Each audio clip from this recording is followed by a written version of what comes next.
ये रुचि पैदा करने के हम क्यों प्राणायाम करें यार, उनका जरूरत है। ब्रह्माष्टमी का बढ़ जाएंगे दुनिया के बाद और मन कभी जाते हैं मैं शरीर या तो चार हो जाऊं एक दिन की पैदा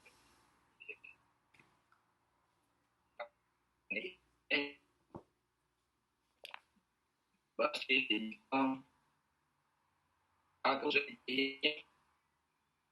बता रहे हैं भगवान जिस हृदय कमल रूपी खोपड़ में अपान वायु चंद्रमा अद्भुत उस हृदय कमल रूप खोपड़ से आज किसी का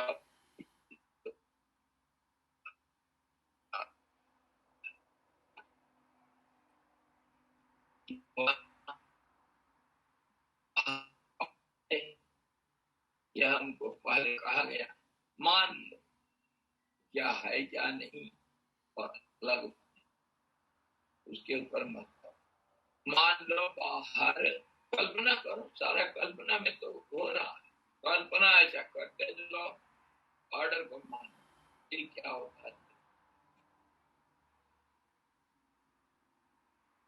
क्यों कैसे ये सवाल अभी नहीं पूछना, बाद में मान जाओ फिर उसके बाद पूछने के क्या पूछना तुम्हारे हक, बिना सवाल के कोई चीज साफ नहीं होता, इसलिए सवाल तो करना पड़ेगा, लेकिन समय का समय है, किस समय सवाल करना और किस ढंग का सवाल करना, इसके ऊपर जरूर जानकारी होना चाहिए। जब भी कभी जो कुछ मन में आया ऐसा नहीं पूछता, इसीलिए ये मत पूछो मैं क्यों बाहर आने वाले को मान लूंगा, मान लो बाहर अपान वायु है, वो चंद्र रूप है, क्यों ठंडा है, क्यों ठंडा है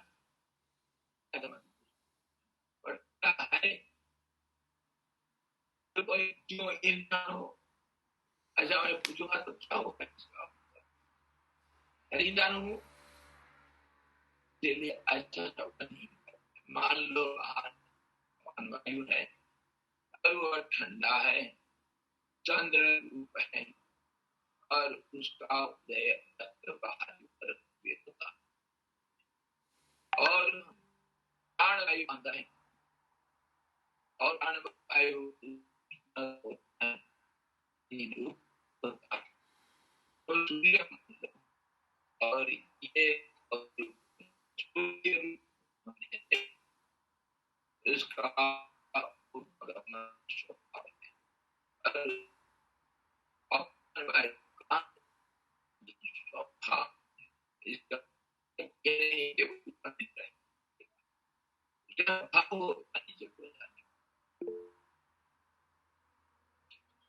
तो जो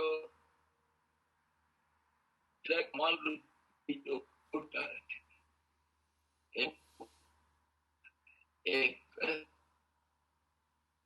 एक से उसको से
उसके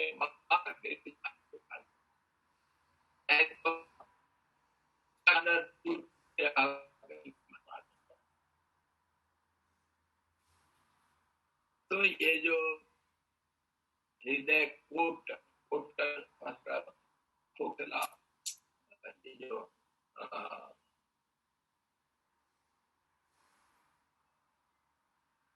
पेट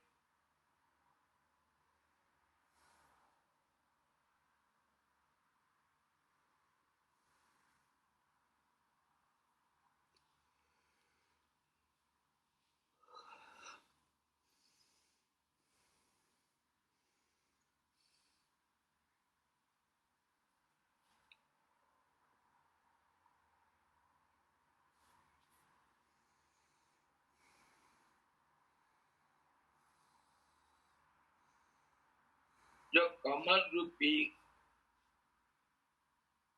एक गुफा है, वहां पर अपान वायु रूप चंद्रमा अस्त हो जाता है। कब कैसे? जो बाहर से हम सांस को लेते हैं, वो अंदर जाकर के हृदय तक पहुंचने के बाद क्या होता है, हृदय में धीरे धीरे उष्णता को प्राप्त करते प्राण रूप बदले, जहाँ पर प्राण हावी हो जाता है, प्राण फिर मुख्य रूप को प्राप्त कर लेता और अपान रहेगा, पूर्ण रूप से कभी नहीं जाएगा, एक कला उसका रहेगा, अपान का एक कला और मतलब गौण, और प्राण का पूर्ण रूप से वहां पर उदय। जब अपान अस्त होगा मतलब अपना पना खो देगा, वही जो वायु वो उष्णता को शीतलता को छोड़ करके उष्णता को प्राप्त कर लेगा, उस समय वो प्राण का नाम ले लेगा, वही वायु है। और कोई अलग कहीं से आएगा प्राण रूप कोई आकर के अपान को पकड़ के निकलेगा, ऐसा नहीं। वही वायु जब उष्णता को प्राप्त होता है वो प्राण रूप नाम लेता, प्राण का नाम लेता।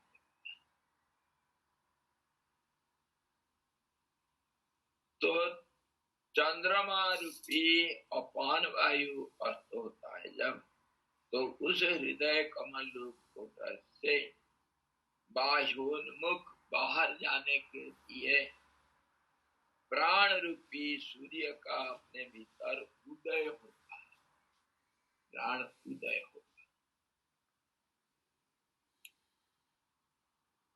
और मैं कभी भी कुछ भी कहता हूँ इसके आधार पर, मतलब शास्त्र जो कहता है कभी हमेशा ये बात को कभी नहीं भूलना, हमेशा याद रखना कि सब कुछ बोला जाता है अपेक्षिक रूप से, कंपैरेटिवली, हमेशा तुलनात्मक भाषा है। 100% कभी इसका कोई अर्थ है ही। मैं कल इतना समझाया, बार बार बोलता, कोई भाषा दुनिया में नहीं है जिसका कोई सच्चा अर्थ हो, कोई अर्थ नहीं।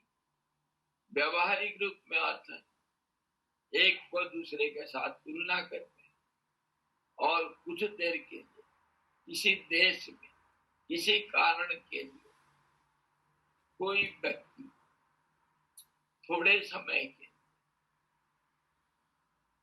किसी वस्तु के संबंध को स्वीकार कर लेता है, उसको भाषा कहते हैं।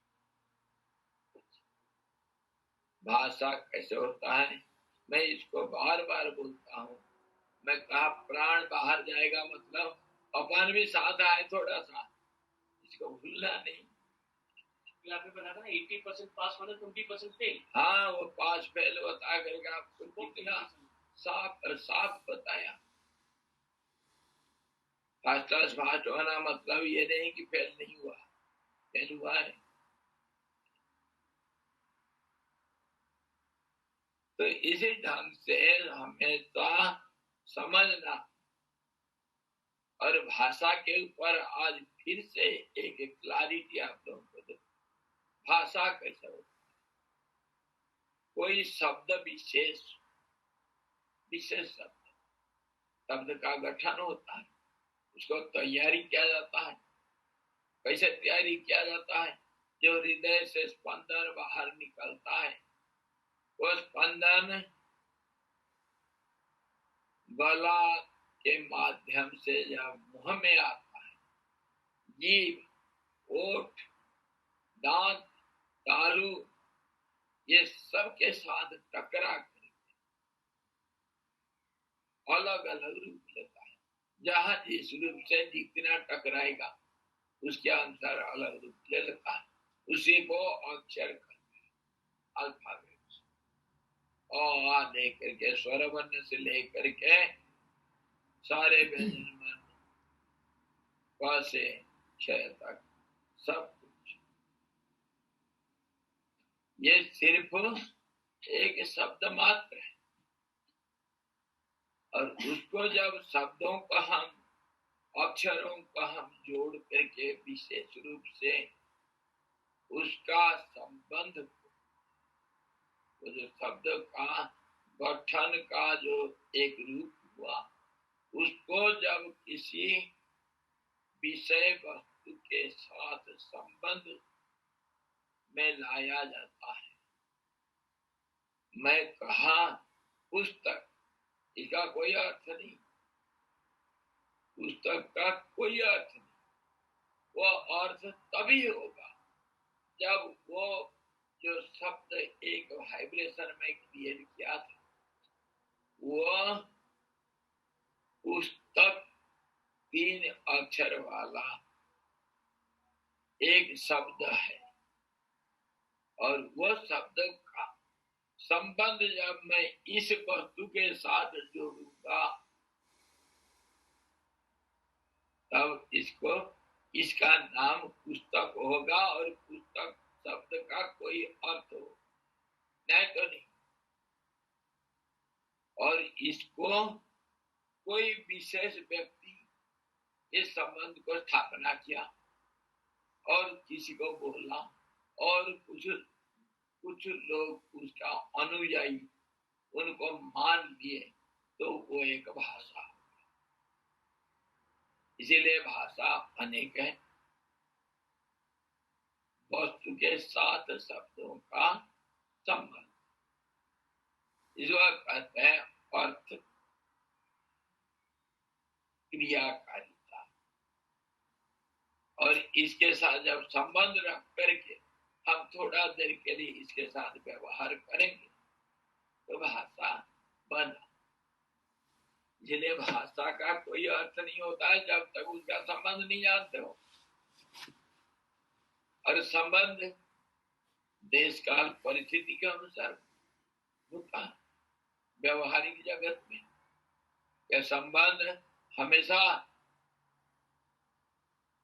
हर हालत में, हर परिस्थिति में एक जैसे नहीं। इसीलिए भाषा का क्या अर्थ होगा, थोड़ा देर के लिए मान लो, ये तो मान करके हम चलते हैं, ये तो हमारा जिंदगी का व्यवहार क्षेत्र है। इसीलिए ये प्राण अपान इत्यादि कल्पना करने के लिए कहा गया। अभी कल्पना कर लो, वो बोल दिए और आप इसको मान लिए, बन जाएगा काम।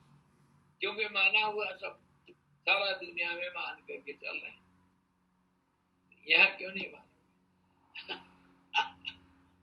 हम कौन सा पाप किए, हमारे बात को क्यों नहीं मानोगे? बच्चा जन्म से लेकर के मरने तक जो कुछ करता है मान लेता है। किसी का कहने को मान लेता है, वही हमारा जिंदगी है। अपना कुछ नहीं, अपना तो जोगियों का होता है, साधारण लोगों का कोई अपना कुछ नहीं होता। ना कोई संपत्ति होता है, ना कोई भाषा होता है, ना कोई जिंदगी होता है, ना कोई संबंध होता है। सब कुछ हम मान लेते हैं। किसी का कहा हुआ को मान लिया और जिंदगी उसी के ऊपर चल पड़ा।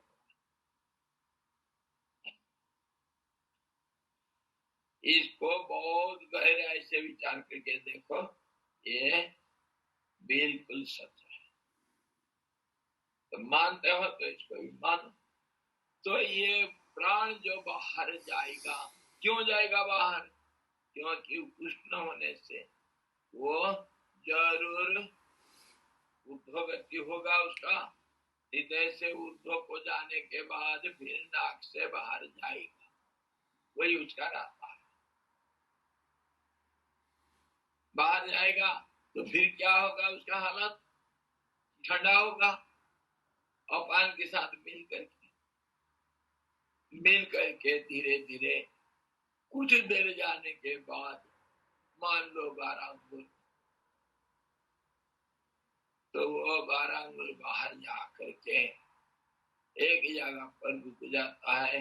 और बाहर जाने से इतनी हवा है, सब चारों तरफ का हवा ही हवा है, इसलिए उसको फैल जाना स्वभाव है, इसलिए कुंभ और घड़े के बाद भी फैल जाता है और एक जगह पर जा करके रुक जाता है।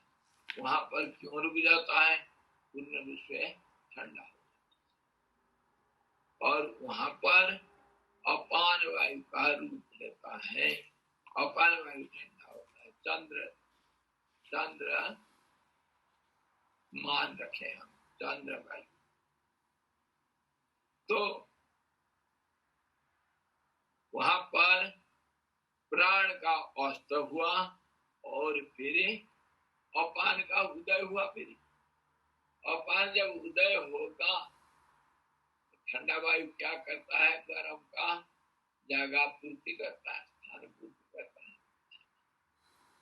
ये तो फिजिक्स में आप लोग जानते हैं। देखें, अगर वायु का संचलन कैसा होता है? प्रेशर से, गुरु चाप और लघु चाप से। अगर कहीं हवा गर्म हो गया, वो ऊपर उठता है और ऊपर चले जाने से उसका जगह को पूर्ण करने के लिए, खाना पूर्ति के लिए दूसरे ठंडा हो जाता है और फिर आकर के इधर फिर गर्म होकर के फिर ऊपर चलेगा, फिर आएगा। ये साइकिल चलता रहेगा। इस ढंग से प्राण का अस्त बाहर होता है और फिर अपान का उदय होगा।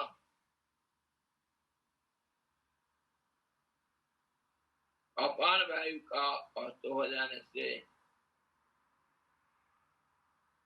हृदय कमल से प्राण का वहां उस प्रकार शीघ्र उदय हो जाता है, जिस प्रकार निसारू छाया का विनाश हो जाने पर वहां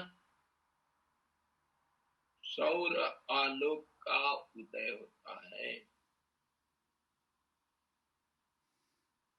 चारों ओर से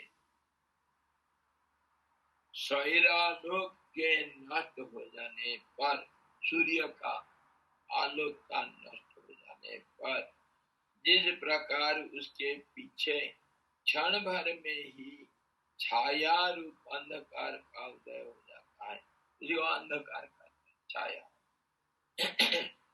छाया रूप अंधकार का उदय हो जाता है, उसी प्रकार प्राण रूप सौरालोक का हो जाने पर क्षण भर में ही बाहर से अपान का उदय। जो हम अभी विचार किया उसी को बाहर प्राण जा करके अस्त हो जाएगा और अपान का उदय होगा, वो फिर अंदर आएगा, अंदर आ करके हृदय के पास पहुंचते पहुंचते उसका अस्त हो जाएगा और प्राण का उदय, ये उदय अस्त। और ये जो उदय अस्त हुआ, इसके क्यों कह रहे हैं? इसके बीच में एक संधि हो, उसको हम पहले से बहुत गहरी से विचार किए, गहराई से विचार किए। सुमते, जिस भूमि में प्राण की उत्पत्ति होती है उस भूमि में अपान का विनाश हो जाता है, और जिस भूमि में अपान की उत्पत्ति होती है उस भूमि में प्राण का विनाश हो जाता है। यह आप निश्चित जानिए, अच्छी तरह समझ लो। जहाँ प्राण का अस्त वहाँ अपान का उदय, जहाँ अपान का अस्त वहाँ प्राण का उदय।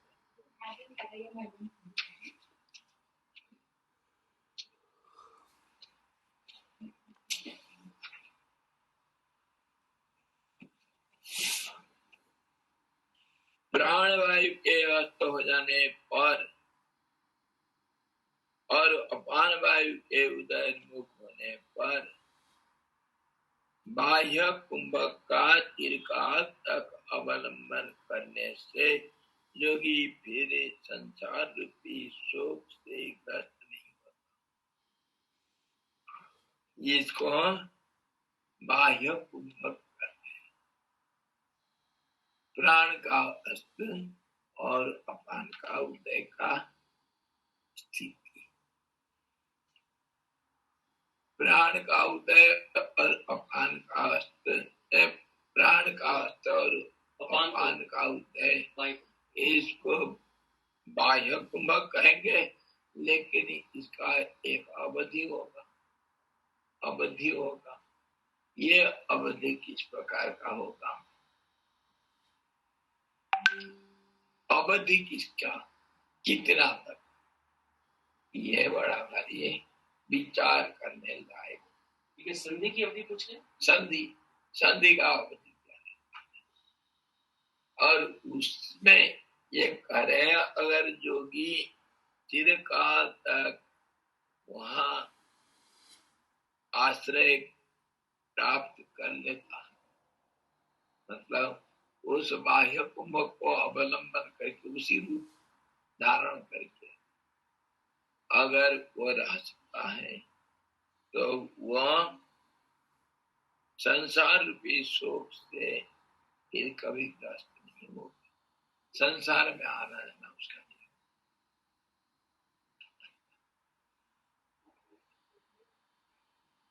इसके ऊपर हम पहले बहुत बड़ी बात विचार किए हैं। हरिओम स्वामी, हरिओम स्वामी। हाँ जी। इसको ही केवल कुंभक बोलते हैं क्या? जो अवधि है संधि का, यही केवल कुंभक है क्या? हाँ, जो केवल कुंभक कहते हैं, केवल मतलब ओनली, ओनली मतलब दूसरा कुछ नहीं होगा तो वही होगा। मतलब रेचक और पूरक का कोई सवाल नहीं उठता है कुंभक में। कुंभक को अवलंबन करना मतलब उसी का रूप धारण करके उस अवधि को अनंत काल तक फैला दो, उसी में रह। इसको केवल कुंभक कहेंगे, क्यों नहीं कहेंगे? जी, धन्यवाद। और इसको सहजावस्था भी कहते हैं। सहजावस्था जिसका प्राण और अपान दोनों समता को प्राप्त हो जाते हैं, यहाँ समता है। सहज समाधि कहते हैं? सहज समाधि। वो अगर इस अवस्था में हाथ पैर करता है और कोई जोगी कुछ कर्म करते हैं, मतलब दिखावटी, जैसे कल मैं बताया था, जो निद्रा में खाना पीना चलना बोलना इत्यादि। सोया हुआ चिल्लाते हैं, बोलते हैं, कुछ लोग सोए हुए बोलते रहते हैं, उनको पता नहीं क्या बोलते हैं। तो ये सब निद्रा में जैसे होता है, ऐसा योगी लोग संसार में व्यवहार भी करते हैं। उसी को भगवान कृष्ण गीता में समझाए, जान ईसा सर्वभूतान तस्याम जागृति संयमी। संयमी तो जगा हुआ है, पर इधर व्यवहार करता है सोया हुआ जैसे। वो रात है, संयमी के लिए रात है, और दिन कहाँ है, जहाँ कुंभक है वहां उसका दिन। कहने का मतलब कोई भी कर्म है समय अनासक्ति और अहंकार शुद्ध। आसक्ति भी नहीं रहेगा, अहंकार भी नहीं, कोई करने वाला है ही नहीं, हाथ पैर चलते रहता है। इस ढंग से उसको भी देखा जाता है। हरिओम स्वामी। हाँ, और एक संजीवन समाधि जो होते हैं, तो उसमें यही होता है क्या? संजीवन समाधि में संजीवन समाधि, हाँ, संजीवन समाधि क्या होता है? समाधि, उसी को समाधि भाषांतरो का कुछ हो। चल के अंदर समाधि में जाते हैं, जैसे ज्ञानोबा माउली गए, चल के जाते हैं अंदर और समाधि में रहते हैं। और फिर अरे वही सहज समाधि संजीवन समाधि में कहा ना, भाषांतर है, और अलग अलग भाषा में कुछ कहते हैं, बोलते होंगे। सहज समाधि कहा जाता है उसी अवस्था। आप कुछ भी कह दो, हमको कोई आपत्ति नहीं, वो अवस्था को समझो पहले। आप कुछ भी नामकरण करो, अभी वही में कहा, संजीवनी समाधि कहो, सहज समाधि कहो, जिंदा कहो, मरा हुआ कहो, कुछ भी कहो। क्यों? एक दृष्टि से तो वो चिरंजीवी है, और दूसरे दृष्टि से, संसार के दृष्टि से मरा हुआ है, कुछ किसी काम का नहीं। तो जो कुछ कहना, जिस दृष्टि से, जो भाषा को जिस देश में जिस समय में आप प्रयोग करेंगे, कोई आपत्ति नहीं करो। परिस्थिति को समझो, नामकरण को अपने ऊपर छोड़ो, आपके ऊपर है। अब जो नाम देना चाहिए, परिस्थिति को तो समझो। वो कुंभक का स्थिति जो स्थिर रूप से रहेगा, उस स्थिति को जो नामकरण करना करो। अपान वायु के अस्तगत होने पर और प्राण वायु के तनिक उदयोन्मुख होने पर भीतरी कुंभक का चिरकाल तक अवलंबन करने से योगी पुनः इस संसार रूपी शोक से ग्रस्त नहीं होगा। बाह्य कुंभक के बारे में कहें और अंतर कुंभक के बारे में कह रहे हैं। अंतर कुंभक को भी ऐसे ही दीर्घ काल तक अगर लंबा कर सकते हो, स्थायी कर सकते हो, लंबा करना मतलब स्थायी करना, अगर स्थायी कर सकते हो हृदय में उस अंतर कुंभक को, मतलब अपान का और प्राण का उदय का संधि स्थल, उसी समय अगर योगी वहीं पर स्थिर रूप से स्थिति को प्राप्त कर लेता है, तो फिर संसार में आवागमन नहीं होता है। ब्रह्मन जिस स्थान में अपान वायु का उदय होता है, उस 12 अंगुल परिमित स्थान से दूर कोटिगत यानी 16 अंगुल परिमित भाग में प्रसरणशील प्राण रेचक का अवलंबन कर स्वच्छ निशेष वायु के रेचन से निर्मल कुंभक का अभ्यास करने से पुनः योगी संसार पाप से तप्त नहीं होता।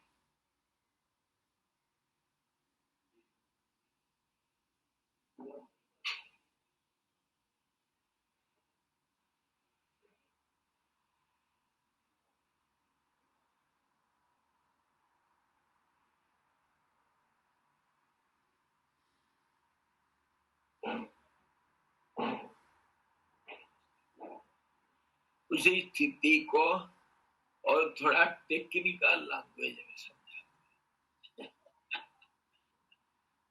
लैंग्वेज सब अलग, जैसे अभी माता जी पूछे संजीवनी क्या हो, संजीवनी समाधि, लैंग्वेज सब अलग अलग में बताया। अब इसको टेक्निकल लैंग्वेज सब, साधारण भाषा अलग होता है, डॉक्टरों का लैंग्वेज अलग होता है। डॉक्टरों का लैंग्वेज क्या होगा, एक हड्डी लोगे तो उसका दाहिना तरफ बाएं तरफ ऐसा नहीं बोलेंगे, उत्तर दिशा दक्षिण दिशा ऐसा नहीं बोलेंगे, पोस्टीरियर एंड एक्सटीरियर एंड, इस ढंग से ये मेडिकल टर्म। तो ऐसा ही मैकेनिकल टर्म है और फिर इंजीनियरिंग टर्म है ना, और फिर किसान लोग का अलग भाषा होता है।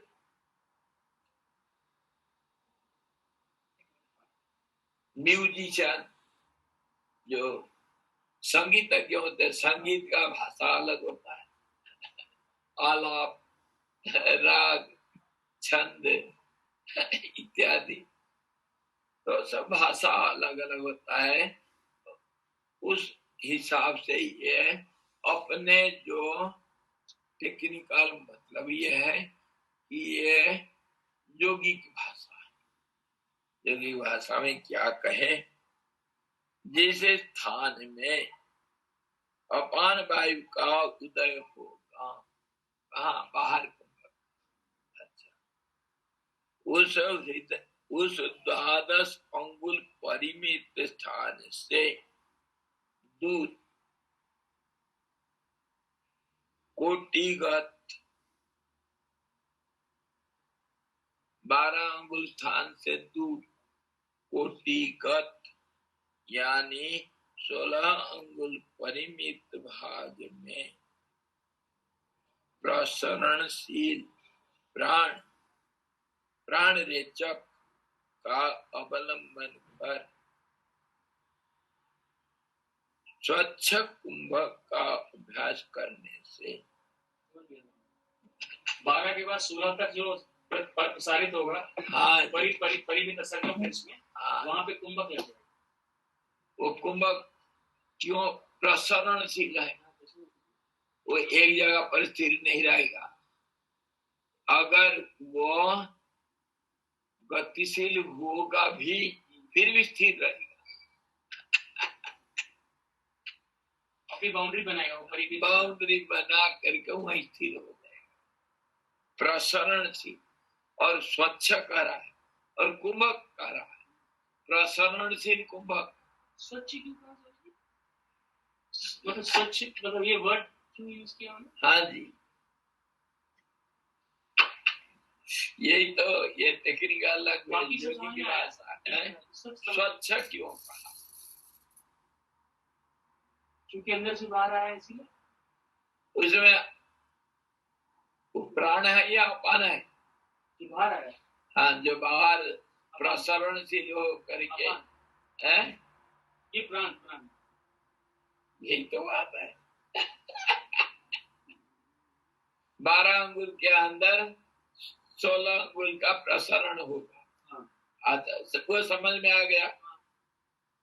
12 अंगुल गया है, तो उन्होंने ये भी बता दिया कि कितना प्रसारण होगा, हाँ उस समय बता दिया, उत्तर सर्कल में भी बता दिया। हाँ, और इतना बड़ा कुंभक बन गया, 16 अंगुल माप, इतना स्वामी जी इतना इतना एरिया में। हाँ जी, ये फैलेगा। और उसको कुंभक कहा था ना पहले। हाँ जी, कुंभक सिर्फ यहाँ पर 12 अंगुल के बाद नहीं होगा, होगा तो फिर भी नहीं होगा। इसका समझना चाहिए। तो ये पूरा एक नाक से बाहर एक स्थिर अवस्था होगा। ये स्थिर अवस्था होने से स्वच्छ है। स्थिरता को स्वच्छता के साथ स्वच्छता का भाषा दिया गया। स्थिरता स्वच्छता क्यों है ये मुझे पता, क्योंकि स्वामी जी उसके अंदर कोई क्रेविंग, कोई अवश्य नहीं, एकदम प्योर है। प्योरिटी मतलब इकाई, प्योरिटी मतलब यूनिटी।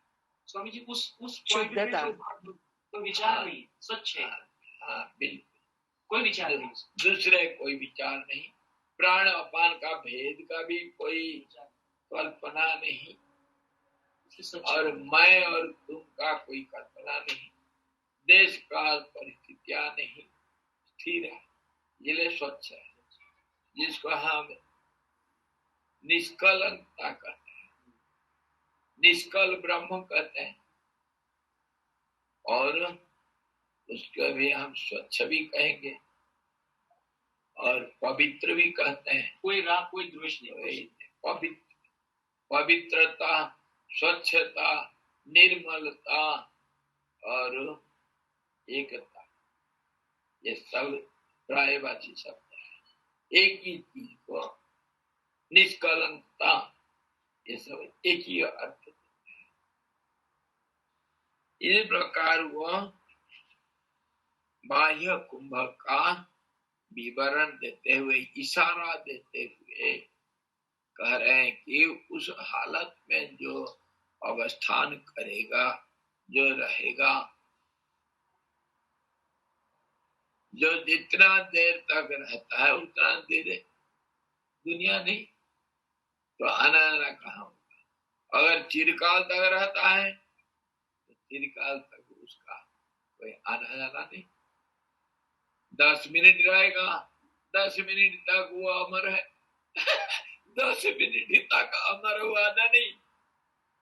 अगर चिंता अनादि अनंत हो जाएगा वो तो जीवन मरण का कोई सवाल नहीं उठता। उसी की अवधि को बढ़ाना है, अवधि को बढ़ाना, समझने की अवधि।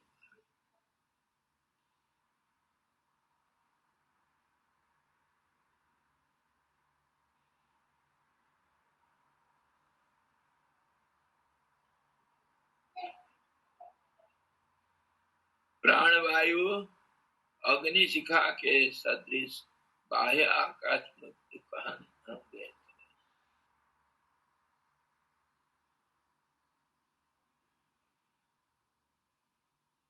हम कहा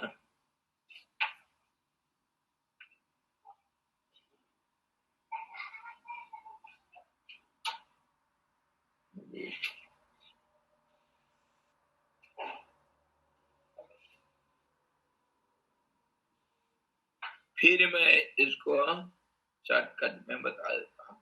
ब्रह्मन जिस स्थान में अपान वायु का उदय होता है उस 12 अंगुल परिमित स्थान से दूर कोटिगत यानी 16 अंगुल परिमित परिमाण वाला 16 अंगुल परिमाण, इसलिए इसका नाम परिधि कहा गया। परिधि परिमित करने के लिए मापने का एक सीमा परिधि कहा गया। परिमित भाग में प्रसरणशील प्राण रेचक का अवलंबन कर प्राण रेचक का अवलंबन करेगा। अपान वायु तो उदय हो रहा है, प्राण रेचक मतलब जो बाहर गया है प्राण, इसलिए कहा वो प्राण रेचक। प्राण जो बाहर गया है रेचक हुआ ना, उसका अवलंबन करके वही प्राण अपान रूप में तो फैला, तो प्राण का तो सत्ता है ना। प्राण रेचक का अवलंबन किया। अब समझ में आया, ये बड़ा कठिन भाषा है, तभी तो मैं कहा ये टेक्निकल लैंग्वेज। टेक्निकल लैंग्वेज इतना इजी नहीं होता है समझना। प्राण जब बाहर गया रेचक और जा करके 12 अंगुल तक वो धीरे धीरे बदलता हुआ अपान रूप लिया, धीरे धीरे बदलता हुआ अपान रूप ले करके जहां से अपान शुरू हुआ उदय हुआ वहां से फिर अंतर्मुख होने के लिए होगा, तो संचरणशील हुआ। संचरणशील होता हुआ भी अगर स्थिर हो गया, समझ में आया? अंदर नहीं आ रहा है, बाहर फैल करके वहीं रह गया, संधि का पॉइंट। हाँ जी। और वो स्वच्छ हुआ इसीलिए ये स्थिरता के कारण। ये जो स्वच्छ कुंभक निःशेष वायु के रेचन से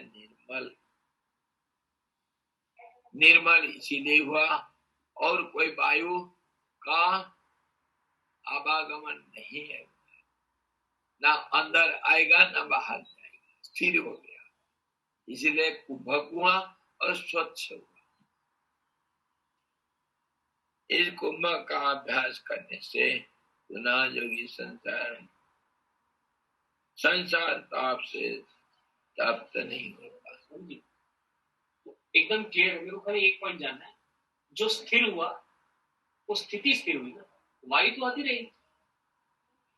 अब मतलब वो तो वायु मतलब ये प्राण तो आता जाता रहेगा, स्थिति स्थिर हो गई। नहीं, प्राण आता जाता नहीं, प्राण स्थिर हो। हाँ, प्राण भी स्थिर है भाई। उदय हुआ किसका? सुनो, ये तो इसीलिए तो कठिन है समझ। प्राण गया बाहर, नाक से बाहर गया, साधारण भाषा में प्राण बाहर नाक से 12 अंगुल तक गया, जाते जाते इसका गति के अंतर वो धीरे धीरे बदलता गया। वो गर्म था, ठंडा हो गया, ठंडा हो करके 12 अंगुल पहुंचते ही क्या होगा? परिमिता के बाद वो अनबंदी 12 अंगुल जाने के बाद पूर्ण रूप से ठंडा हो गया। पूर्ण रूप से मतलब 100% नहीं समझना, उधर गर्म बना है, थोड़ा सा है, उसका सत्ता तो है। तो उसके बाद जो शीतल वायु जिसको हम चंद्रमा नाम से जानते हैं, अपान वायु के नाम से जानते हैं, वहां शीतलपना शुरू, उसका मतलब अपान वायु का उदय, शीतल होना शुरू।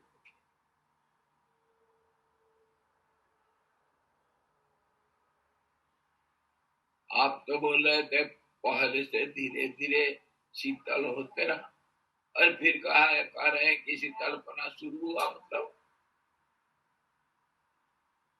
जो शीतलपना शुरू हुआ मतलब उसमें बहुत कम गर्म है, बहुत ज्यादा शीतल।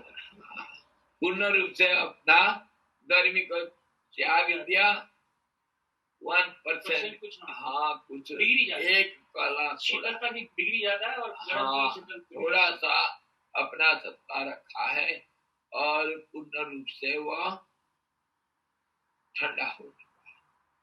इसलिए उसको कहेंगे हम कि अपान वायु का उदय हुआ, इसीलिए। और वो अपान वायु का एक टेंडेंसी क्या रहेगा?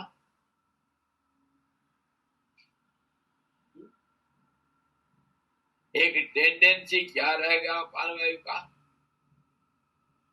ठंडा होने से क्या होगा? फिर अंदर जाएगा ना, अंदर जाएगा, अंदर है, अपनी जगह पे जाएगा, अंदर जाएगा। बिल्कुल हृदय में आके अस्त होगा, हृदय में जाएगा, पर नहीं जा रहा है। हाँ जी, ना क्या नहीं घुस रहा है, वो तो कुंभक हो गया, फैल गया और स्थिर हो अभी बहुत डिफिकल्ट है। हाँ जी, और इतने थोड़ी आसानी चीज आपको हम बता देंगे बिना पैसा से। 50 रुपया रखो, 50,000 रखो, मैं आपको मुक्ति दिला दूंगा। 50,000 रखो। सुना, अब बढ़िया ढंग से सुना, सब सावधान, अच्छी तरह समझो।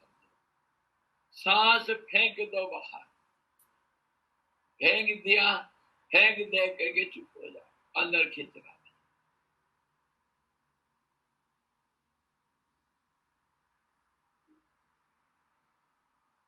चुप हो जाओ।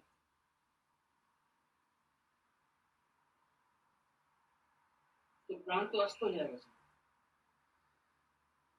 प्राण को बाहर फेंक करके चुप हो गए, अंदर नहीं खींच रहे ना, तो उसका स्थिति को ये बताए, वो कहाँ रहेगा, कैसे रहेगा, कहाँ तक जाएगा, कैसे फूलेगा, क्या होगा, ये सारा बाह्य बस हो गया। समझ में आया? अब समझ में आ गया। उसी के अंदर रेचक और कुंभक का, रेचक और पूरक का भी एक कल्पना मात्र है ही नहीं, स्थिर है वो, लेकिन अपान वायु का रूप ले लिया है करके वो अंदर घुसने के लिए एक तैयार बैठेगा। अगर बैठेगा तैयार तो कहां से घुसेगा अंदर? वो पूरा 12 अंगुल से लेकर के नाक तक जो फैला हुआ है वो अंदर घुसेगा ना। प्राण स्थिर करना मतलब मन स्थिर करना, कर्म। अरे वो छोड़ दो, आप सब कुछ छोड़ दो, अपने आप पता चल जाएगा। नाक से पूरा वायु को छोड़ करके चुप हो जाओ, खींचो मत। अब क्या हुआ हालत? मन कुछ बात कर पाएगा क्या? कोई कुछ नहीं कर पाएंगे, ना शरीर ना इंद्रिया। आंख देखता हुआ नहीं देखेगा, आंख खुला है, कुछ नहीं दिखेगा, और कान सुनता हुआ नहीं सुनेगा, और हाथ पैर स्थिर हो जाएंगे। मन का बाप होगा स्थिर। मन का बाप तो प्राण है ना, स्थिर हो गया वो। वो जब स्थिर हो गया तो मन कुछ बेचारा छोटा सा बच्चा क्या करेगा, कहां तक दौड़ेगा? है थोड़ा देर तक हाथ पैर आंख कान और मन ये अपना थोड़ा देर तक काम करेंगे। क्यों? कि एक टेंडेंसी है ना, जो एक मोमेंटम है ना, तो थोड़ा देर के बाद पूरा शांत हो जाए, पूरा शांत हो जाए। जैसे मैं उदाहरण दिया था, गाड़ी 100 किलोमीटर स्पीड में चल रहा है, अचानक आप ब्रेक लगा दिए और ये क्या कर दिए, चाबी ऑफ कर दिए, ब्रेक लगा दिए और छोड़ दिए ब्रेक को साथ ही साथ, तो एक मोमेंटम था, वो तो कुछ दूर तक चलेगा। ब्रेक लगा के ही छोड़ देने से क्या होता है? रुक करके फिर चलेगा थोड़ा, ये मोमेंटम का। तो उसी प्रकार हाथ पैर आंख कान नाक और उसके साथ मन, ये सब थोड़ा देर तक चलता हुआ दिखते हैं, फिर अपने आप शांत करके देखो, अभी करो। पूरा प्राण को छोड़ दो, छोड़ करके फिर खींचना नहीं। पर सावधान, सावधान यह है कि किसी भी हालत में तो अंदर आने के लिए वो प्रयास करेगा, क्योंकि बाहर चला गया प्राण तो अंदर आने के लिए उसका टेंडेंसी है, चेष्टा है। हाँ जी, इसीलिए इसको अगर कर पाओगे और स्थिर कर दोगे, वो तो अंदर घुसने के लिए तो काम करेगा। और जब बेचैन हो जाएगा, उसी को उस दिन वो माता जी पूछ रही थी, झटका लगता है, झटका लगता है झटका लगेगा, फिर भय पैदा होगा कि मैं मर जाऊंगा क्या, कितने सब आएगा, सब अनुभव अपने आप आ जाएगा। पर इस बाधाओं को दूर करके फिर आगे अगर बढ़ गया हुआ और इस स्थिति को पूरा कायम रखा तो वो हरिओम स्वामी, हाँ जी। एक सवाल है, वो थ्योरेटिकली ये अंतर कुंभक बाह्य कुंभक, लेकिन प्रैक्टिकली ये श्वासायाम हम करते हैं ना, जब योगा करते हैं तो काउंटिंग उसी में होता है ना, फिर जी घबराता है और फिर अंदर हम सांस लेते हैं और काउंटिंग करते हैं, तो यानी कि श्वास बाहर आपने बोले ना कि छोड़ने के लिए, तो वो श्वासायाम होता है और बाद में थोड़ा टाइम हम रुक सकते हैं, उस वक्त काउंटिंग अंदर करते हैं और बाद में जी जब घबराता है तो अंदर ले लेते हैं। वही यही है ना? ये वही है, वही है। हाँ हाँ। तो अब क्या कहते, अभी समझ में आया बाह्य कुंभक किसको कहते हैं।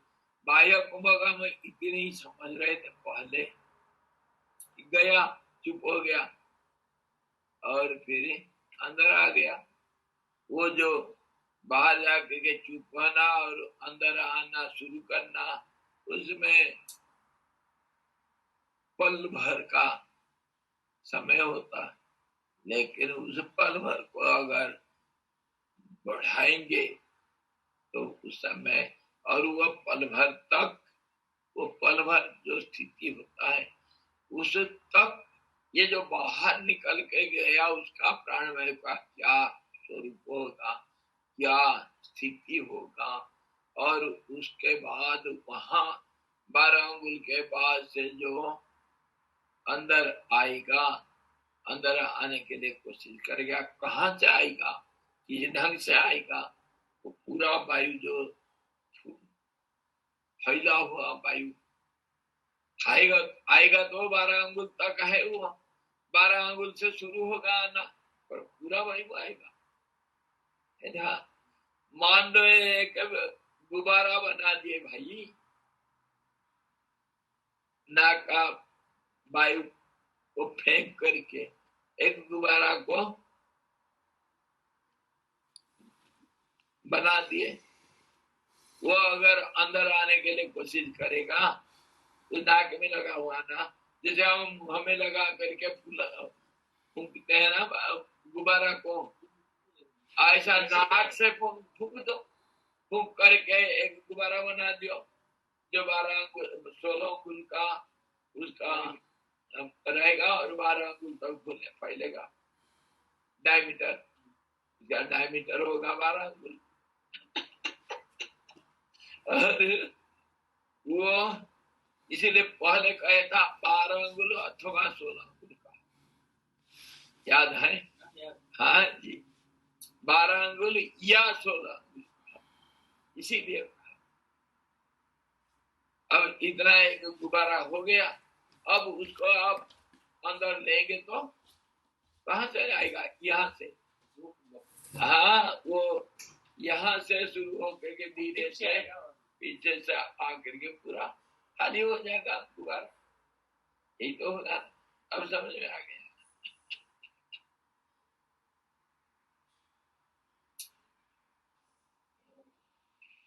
अब हमको चंद्रशेखर सर बोले थे ये हमारा तो कुंभक होता है,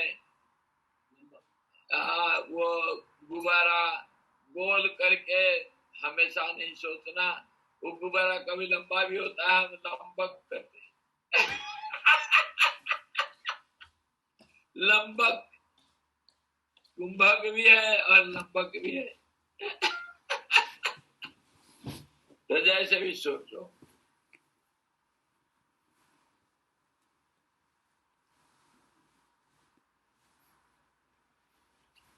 ये जो स्वच्छ कुंभक का अभ्यास करने से पुनः जोगी संसार रूप ताप से तप्त नहीं होता है।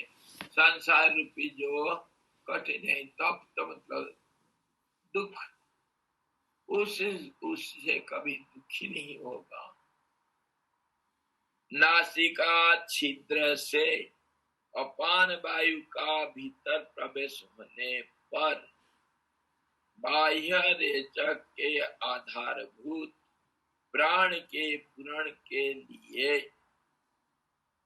भीतर प्रविष्ट देहांतर्गत पूरक की उपासना करने से मनुष्य पुनः संसार में उत्पन्न नहीं होता। पूरक जो है कुंभक का तो हम कर दिए, समझ में आ गया, और पूरक करेंगे। पूरक अभी अंदर अंदर को भरेंगे। हम तो सीधा हमको यही समझाया गया ना, सांस को छोड़ दो।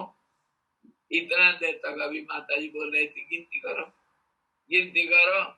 इतना देर तक 8 बोलते हैं या कितना बोलते हो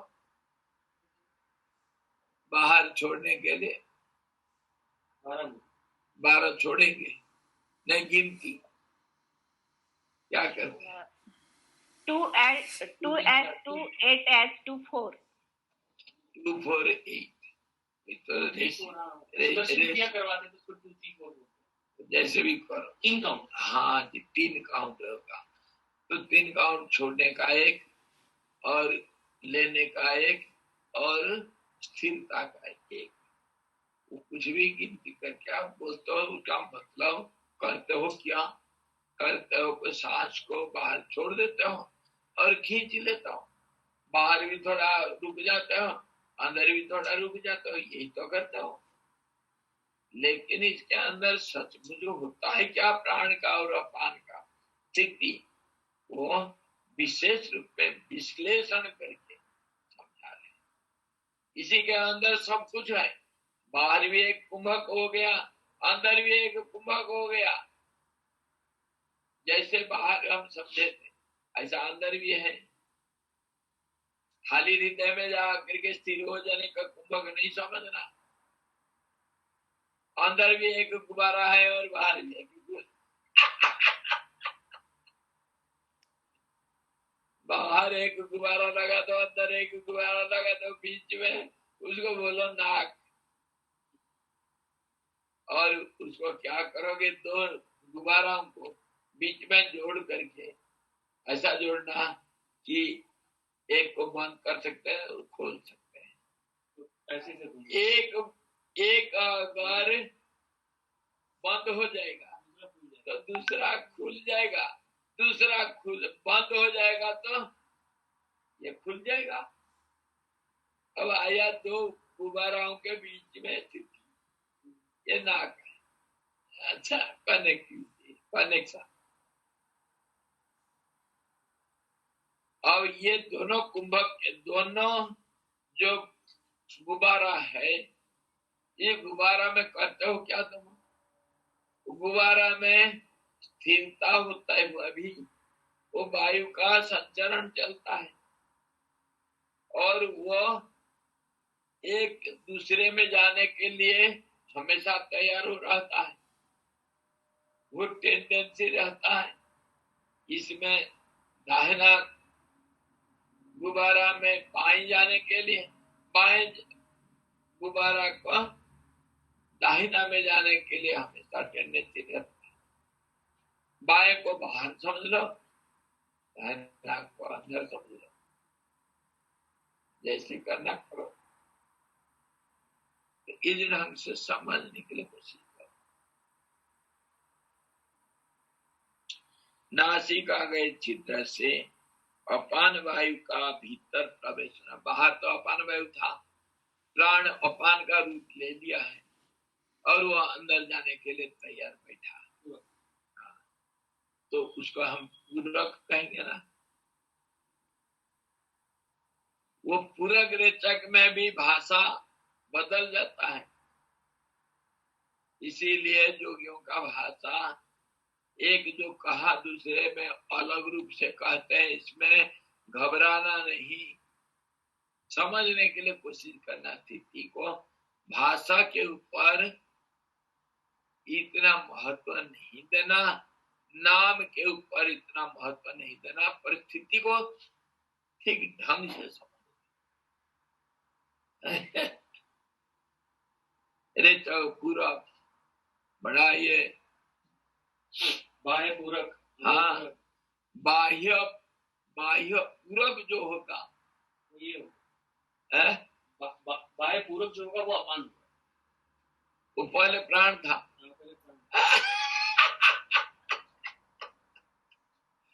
बाहर तो गया वो रेचक, लेकिन पूरक का रूप में बताते, इसीलिए पूरक को रेचक, रेचक को पूरक कभी अलग अलग बोल देते हैं। अलग अलग तो बोलते हैं, वो तो योगियों का भाषा तो सही है, पर हमको समझ में नहीं आता, कंफ्यूजन क्रिएट। बाह्य रेचक जो है वो प्राण है और बाह्य पूरक जो है वो अपान है। हाँ क्लियर हो गया ना। हाँ, सब कुछ करने का उन्होंने एक डेफिनेशन दे दी। बाह्य पूरक जो है आपका अपान, बाह्य पूरक जो है वो अपान है, वो अंदर आने के लिए तैयार है। बाह्य रेचक जो है वो प्राण है। हाँ हाँ, और अंतर कुंभक जो है, अंतर पूरक जो है, उसको क्या होगा? वो अंतर पूरक, नाक से जो अंदर आया है तो अपान वायु आया था, लेकिन धीरे धीरे प्राण में बदल जा रहा है। हाँ जी, प्राण में बदल रहा है। तो देखो, वो अच्छी तरह समझो। बाहर से अपान जो आया अंदर, मान लो खींच रहे हैं आप, अंदर जो आएगा वो कौन आएगा? अपान वायु आएगा।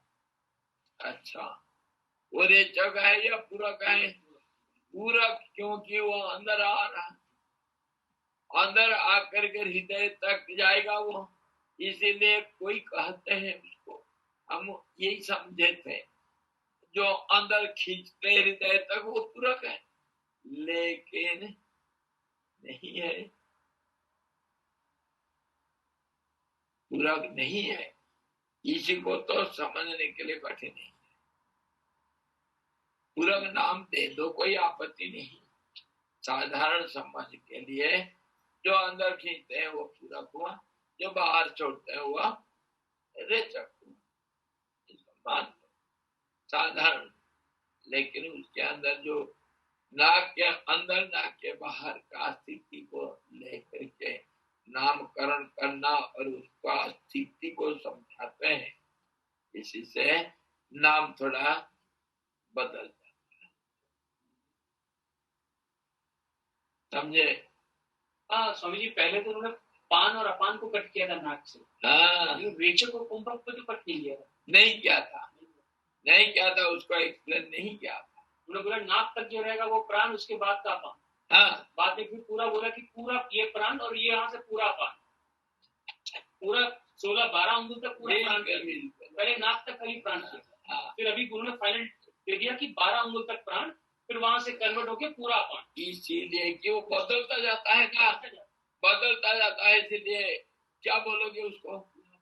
मान लो एक बच्चा घर से निकला, घर में जब था उसको क्या कहेंगे?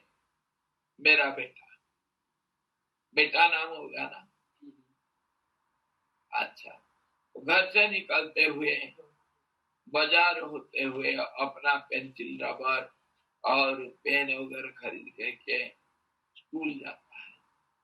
स्कूल जा करके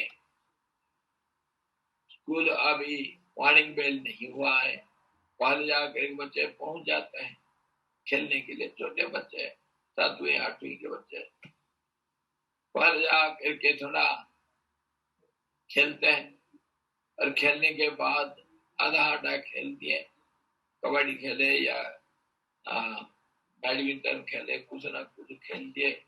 तो उसके बाद मॉर्निंग बेल हो गया, उसके बाद प्रेयर बेल हुआ।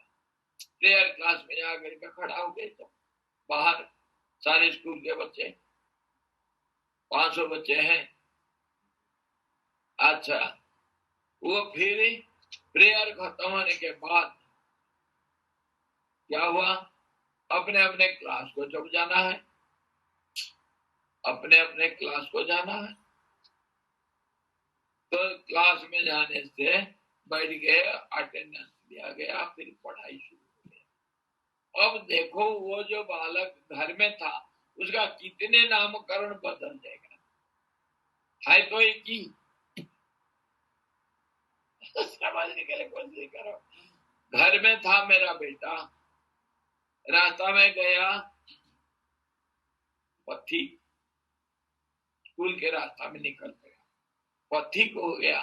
उसके बाद विद्यार्थी नहीं, अभी विद्यार्थी कहाँ,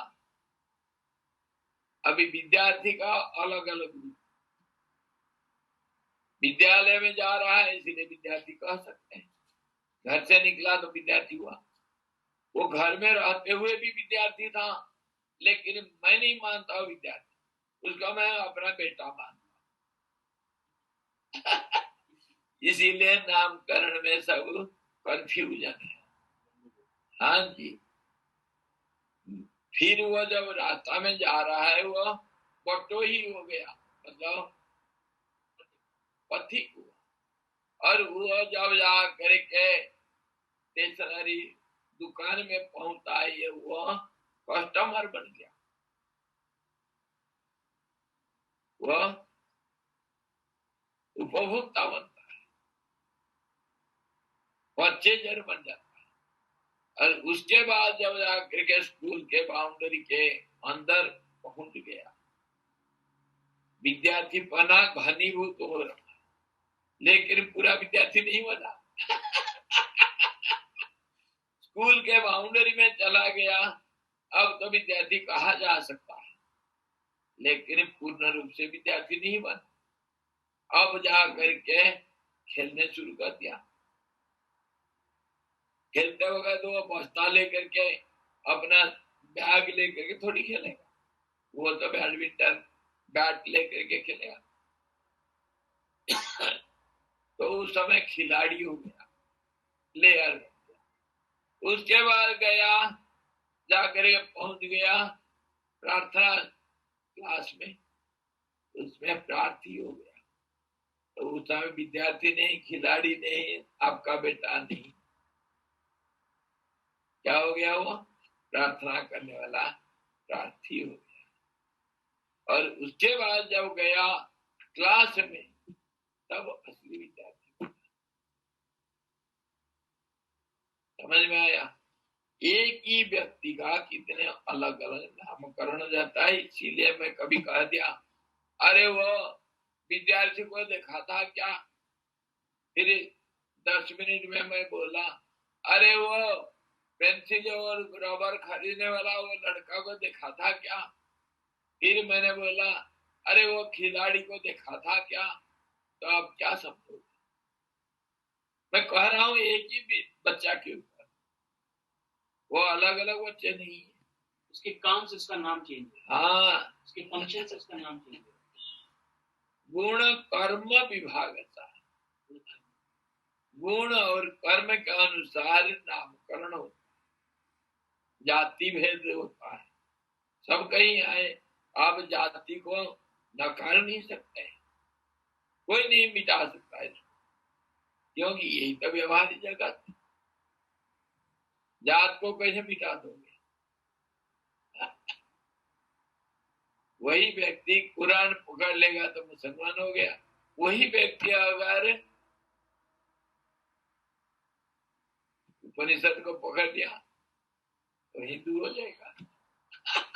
ऐसे होगा। हड्डी मांस, हड्डी और खून का मांस का तो एक व्यक्ति होता है ना, क्या खून में अलग बना है? हिंदू और मुसलमान का खून अलग अलग होता है, नीला और पीला हो जाएगा, लाली तो होता है। आंतरिक काम में नाम जाती है रहेगा हमेशा। जब तक व्यवहार दुनिया है, व्यवहारिक दुनिया, उसमें भेद तो रहेगा। भेद ही तो जाति को बताता है, बनाता है। नाम रहेगा, जात रहेगा, काम अलग अलग हो जाएगा, इसीलिए इसको कोई नहीं मिटा सकता। ये इसी का नाम प्रकृति है। आप कैसे मिटा दो? तो अब फिर आओ अपने विषय में। 11 बजने वाला है, इसको निकाल देंगे आज। नासिका छिद्र से अपान वायु का भीतर प्रवेश होने पर, बाहर जब अपान वायु था, प्राण अपान में बदल चुका था, वह भीतर प्रवेश होने पर बाह्य रेचक के आधारभूत, आधार उसका था बाहर का जो रेचक प्राणवायु था, वह आधार था। पर अभी पूरक, प्राण के पूरक के लिए भीतर प्रवेश होता है, अंदर जाने के लिए प्रयास करता है, इसलिए पूरक नाम लेगा। भरने के लिए जा रहा है। प्रविष्ट देहांतर्गत पूरक की उपासना करने से,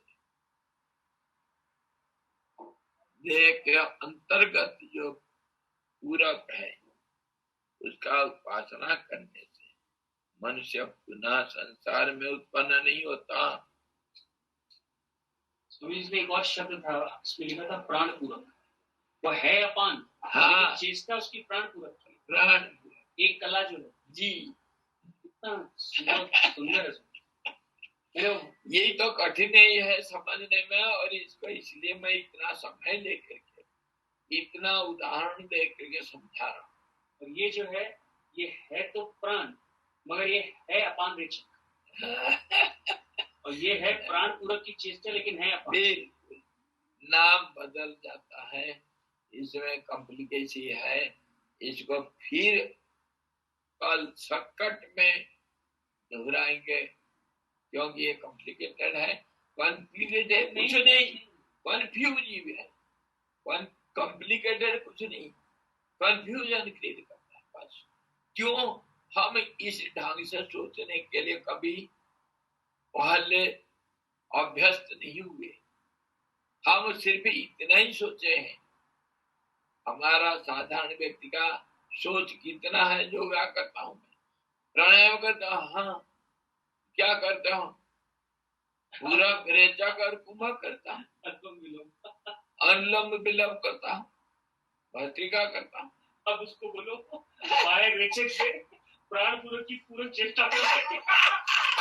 ये टेक्निकल लैंग्वेज जब करेंगे हम बाहर, तो फिर ये घबरा जाते हैं।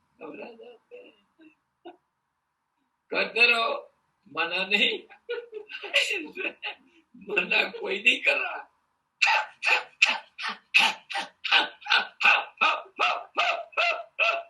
करते रहो, मना नहीं है।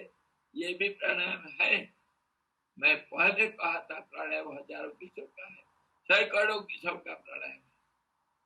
सोचो स्वामी जी कि कोई बोल रहा है उसको कि अपने प्राण छोड़ो जिसमें अपान रेचक की चेष्टा हो,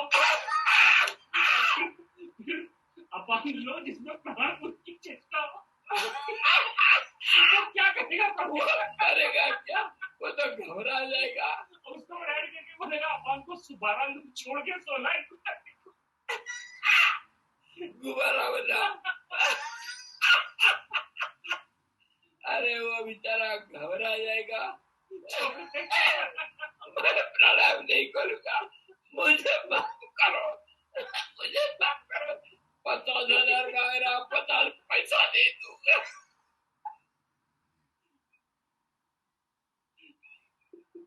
अरे यार माँ को सास बोल रही, सास को सास छोड़ो। बार बार भाई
हरिओम.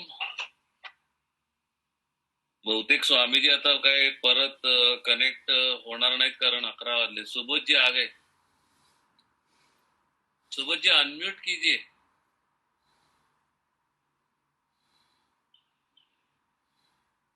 अनम्यूट कीजिए.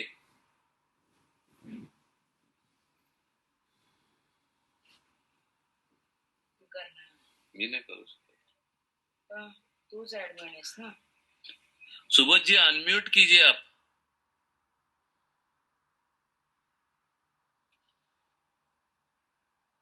हाँ जी. हाँ अभी सुनाई दे रहा है.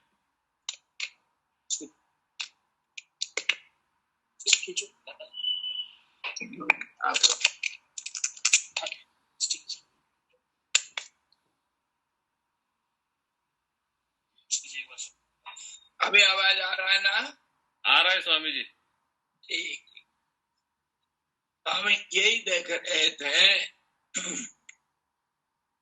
ये सब मैं आप स्वामी जी आ रहा है. आ रहा है ना? हाँ जी आ रहा है. ठीक. तो मैं आप लोगों को ये याद दिला रहा था जब हम प्राणायाम के विषय में शुरू किए थे. वशिष्ठ जी को अपना काकभूषण जी समझा रहे थे. काकभूषण जी को वशिष्ठ जी पहले सवाल किए थे कि अब चिरंजीवी कैसे. तो वो उत्तर में कहते हैं कि प्राण का आश्रय ले। प्राण रूपी सखी मेरे बहुत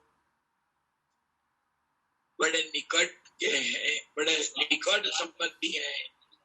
हाँ, मैं प्राण का अनुध्यान करता हूँ, ये शब्द को भूलना नहीं, अनुध्यान करता हूँ।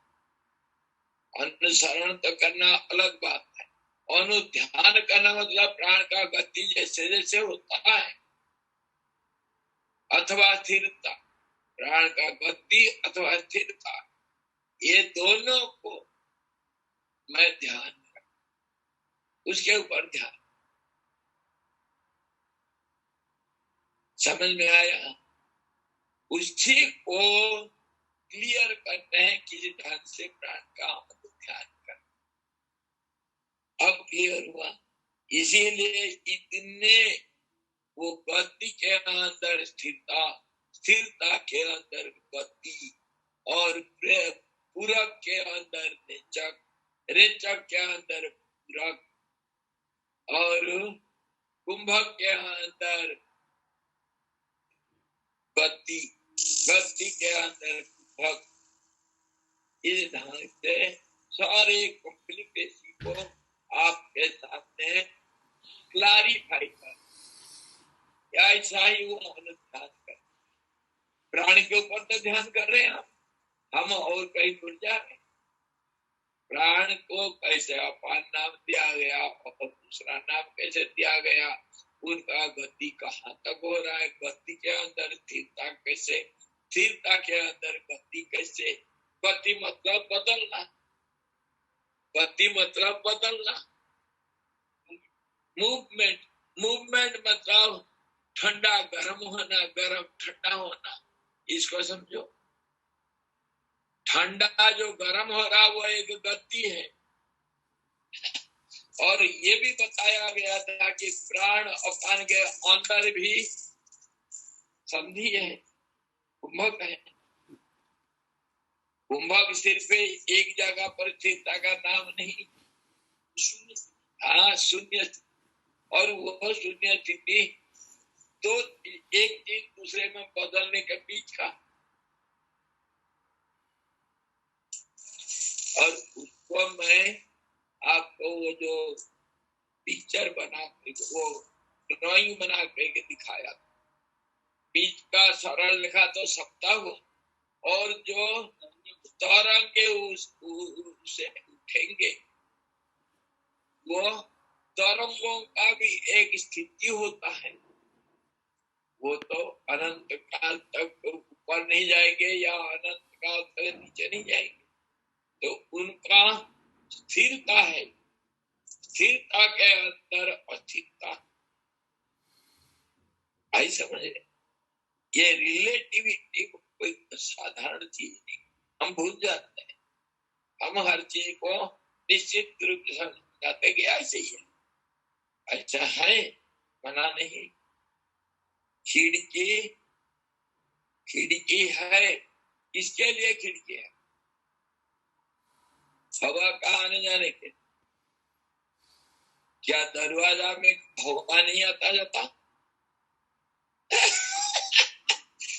हवा का आने जाना अगर बात करोगे तो खिड़की और दरवाजा में अंतर, कोई अंतर नहीं।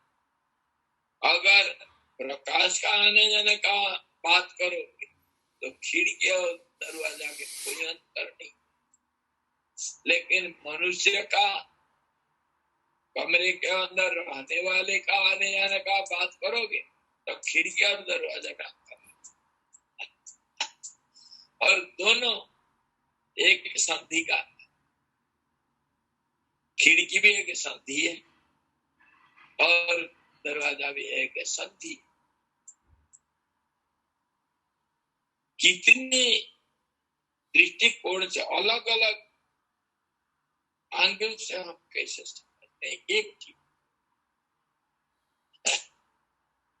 इसीलिए कम्युनिकेशन के अंदर भी हम अगर इसके अंदर गहरा में जाएंगे तो सब कुछ सीख लो। और जब तक क्लैरिटी है, क्लैरिटी, समझना हाँ क्लैरिटी तभी है अंदर जा करके खबर।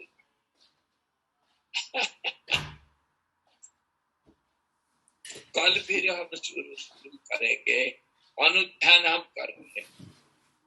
अभी प्राणायाम अभ्यास नहीं कर रहे हैं आप, जैसे आपको कहा गया ये कोई प्राण का अभ्यास नहीं हो रहा, प्राणायाम अभ्यास नहीं कर रहे हम। प्राणायाम मतलब प्राण का ध्यान कर रहे हैं, कहाँ जा रहा है, क्या कर रहा है, सीआईडी गिरी कर रहे हैं, क्राइम ब्रांच इन्वेस्टिगेशन कर रहे हैं। और पल पल उसको छोड़ नहीं रहे। इसका नाम अनुध्यान। और ऐसा जो करेगा पूरक में, अभी कहा है इसको याद रखना, कल में क्लैरिफाई। खाली कुंभक को चिंतन करने से अजर अमर हो जाओगे, क्योंकि जो पहले 2 बार कहा बाह्य कुंभक और अंतर कुंभक का, उसी के अंतर पूरक का और रेचक का भी अध्ययन करने से अजर अमर। वो कुंभक के अंदर रेचक, रेचक के अंदर पूरक, पूरक के अंदर कुंभक। अरे क्या कॉम्प्लिकेशन खड़ा करके जाइए आप। दिमाग पागल। अरे गहरा में जाओगे तो सांस तो रुकेगा, और तो फिर तो पागल बनना है। अभी क्लियर हो गया ये आपको क्लियर हुआ, सबको बनना चाहिए। ये भी सामने आ रहा है पहले कि यहाँ तक प्राण रखा, उसकी बात क्यों मानना, हाँ बात इसकी बदलना इसलिए मैं वो हाँ जी। और कैसे बदलेगा, कब बदलेगा, कैसे धीरे धीरे होता है। एक बार ये भी बोला था कि प्राण अपान के बीच में, 2 कागज के बीच में एक तो संधि रहेगा, एक लंबा कागज रखो तो दोनों के बीच में क्या संधि नहीं। ये संधि कहाँ है, पूरा है। प्राण जब अपान में बदल रहा है, संधि के अंदर जा रहा है।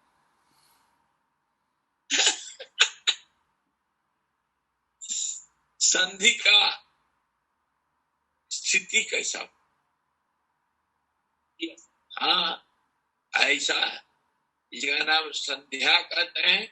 और संध्या ही ये सारा दुनिया का विभिन्नता, अनेकता का मूल कारण। हाँ, तभी आकर क्या प्रकृति का रहस्य को समझ में,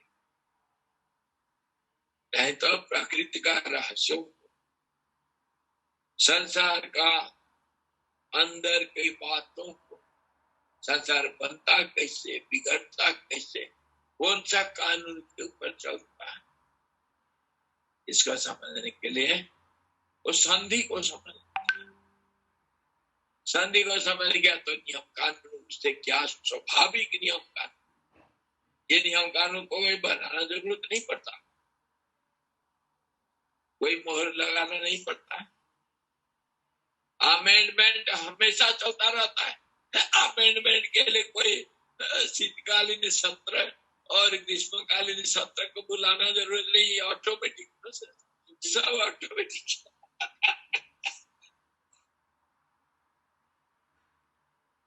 अरे हम फिर कल देखेंगे और दिमाग खराब करेंगे। हरि ओम पूर्णमदः पूर्णमिदं पूर्णात् पूर्णमुदच्यते पूर्णस्य पूर्णमादाय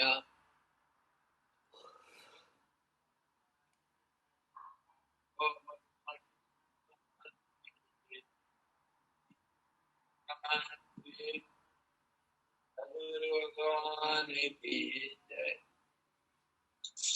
सच्चिदानंद भगवान की जय, शब्द ब्रह्म की जय, सरस्वती महारानी की जय, जय श्री भगवान की।